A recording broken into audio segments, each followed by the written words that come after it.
तिथे शहापूरमध्ये मुसळधार पाऊस सुरू आहे। या पावसामुळे गुजराती बाग, चिंतामण नगर, ताडोबा परिसर आणि गुजराती नगर या परिसरामध्ये भारंगी नदीचं पाणी शिरल्यानं काही गाड्या वाहून गेल्यात। तसंच अनेकांच्या घरात देखील पावसाचं पाणी शिरल्यानं जनजीवन हे पुरतं विस्कळीत झालेलं आहे।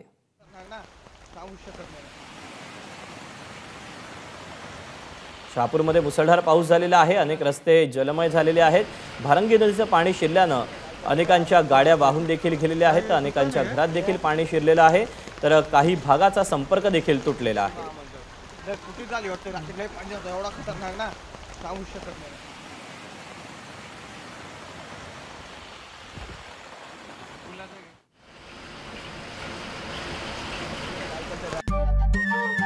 नमस्कार। मन सुद्धा तुझं ही एबीपी माझावरची वेगळीच मालिका खूप गाजली। हिचा दुसरा सीझन केव्हा येणार अशी अनेकदा विचारणाही झाली, पण आता प्रतीक्षा संपली। लवकरच येतोय सीझन 2। मन शुद्ध तुझं होई मन